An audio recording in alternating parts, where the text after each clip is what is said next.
Assalamualaikum warahmatullahi wabarakatuh. Selamat siang.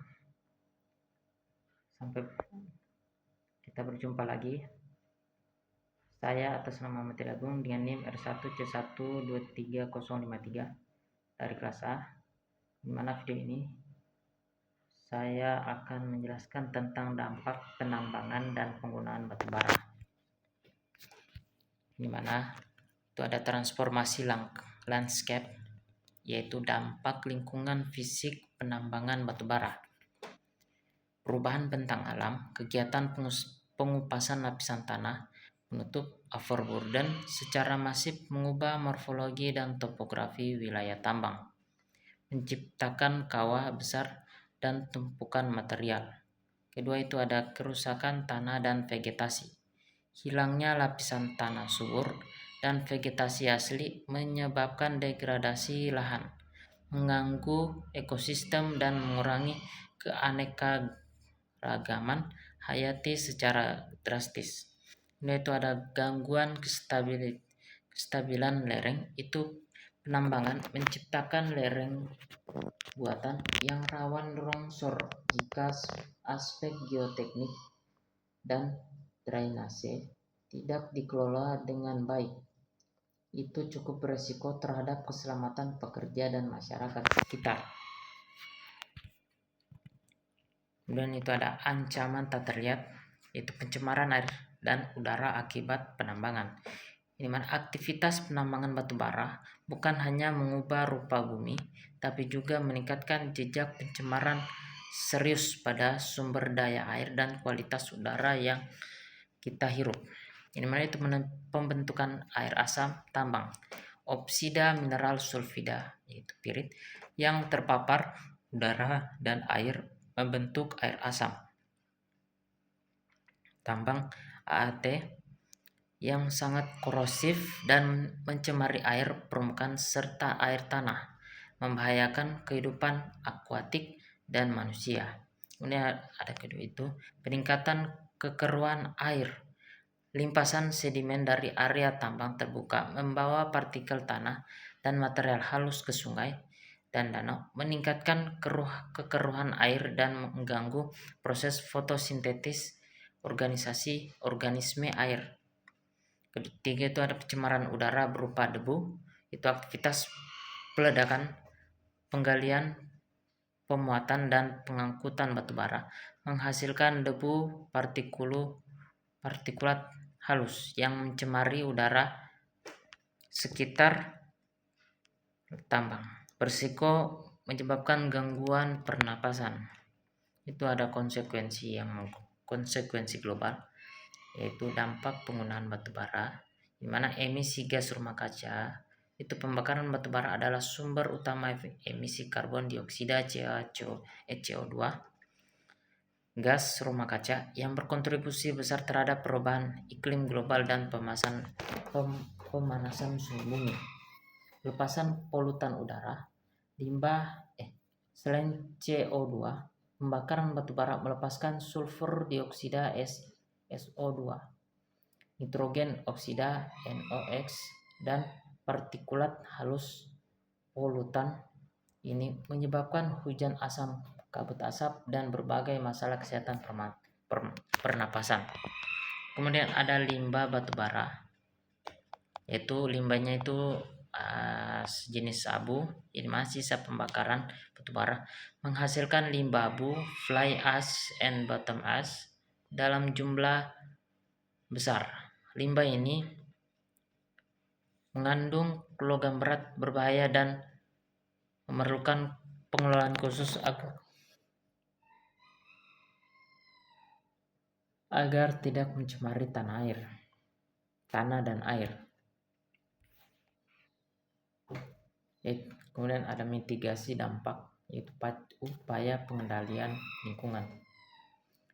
Untuk mengurangi jejak lingkungan dari penambangan dan penggunaan batu bara, berbagai upaya pengendalian perlu dilakukan secara terintegrasi dan berkelanjutan. Di mana itu ada reklamasi pasca tambang, mengembalikan fungsi lahan bekas melalui penataan kembali topografi, revegetasi, dan pengelolaan air untuk mencapai ekosistem yang stabil dan produktif.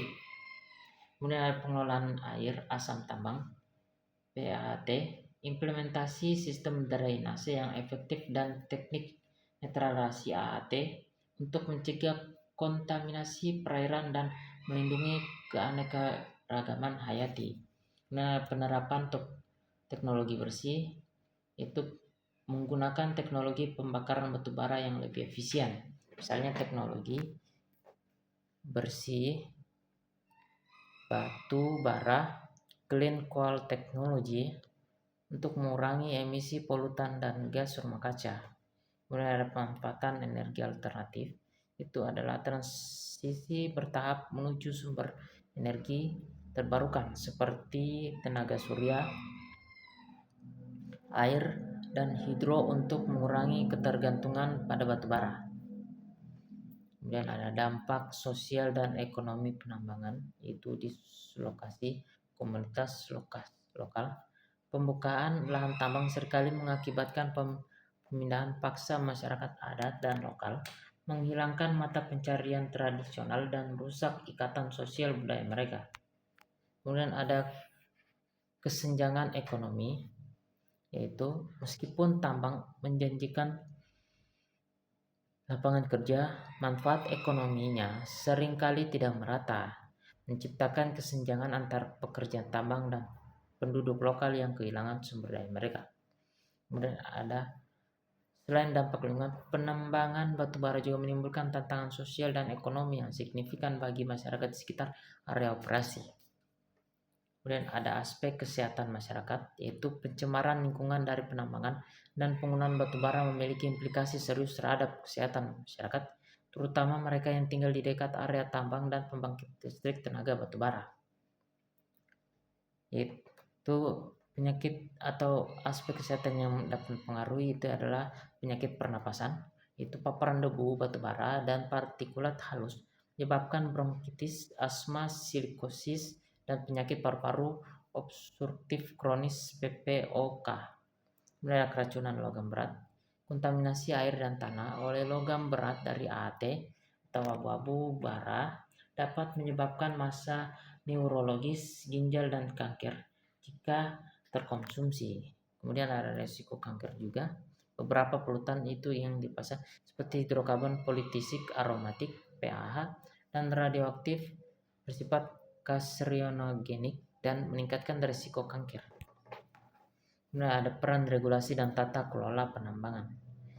Itu regulasi yang kuat dan tata kelola yang transparan adalah kunci untuk minimalisir dampak negatif penambangan dan memastikan praktik yang bertanggung jawab.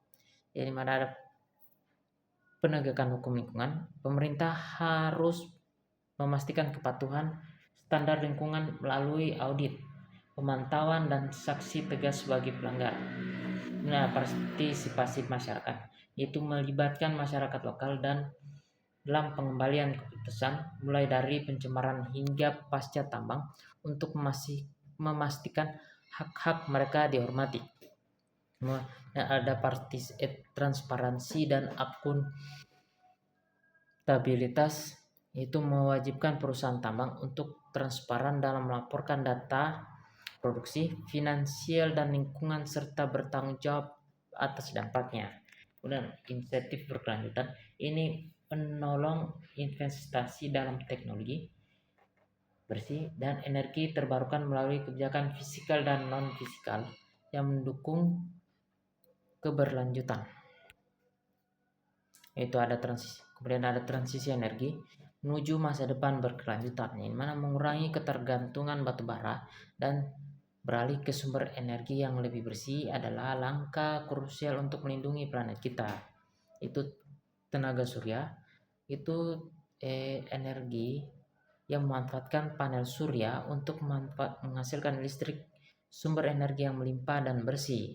Kemudian ada tenaga angin, itu turbin angin mengubah energi kinetik angin menjadi listrik tanpa emisi gas dan rumah kaca. Kemudian ada inovasi transportasi, penambangan kendaraan listrik dan sistem transportasi publik yang efisien, mengurangi konsumsi bahan bakar fosil. Kemudian ada tenaga hidro, manfaatkan kualitas air dan memutar turbin menghasilkan energi bersih. Kemudian kesimpulannya, tantangan dan harapan penambangan dan penggunaan batu bara membawa dampak yang kompleks dan multifase terhadap lingkungan, sosial, dan ekonomi. Masa depan yang berkelanjutan membutuhkan komitmen kolektif dan meningkatkan dampak negatif, merangkul inovatif, dan beralih ke sumber energi yang lebih ramah lingkungan. Tindakan kolektif yaitu pemerintah, industri, dan masyarakat sipil harus bekerja sama untuk menegakkan regulasi, mempromosikan praktek berkelanjutan, dan mendorong transisi energi. Kemudian ada pendidikan dan kesadaran. Ini cukup penting karena meningkatkan pemahaman publik terhadap dampak penambangan batubara dan pentingnya konservasi energi dan untuk mendorong perubahan perilaku. Baik, itu saja untuk video kali ini. Sekian, terima kasih. Wassalamualaikum warahmatullahi wabarakatuh.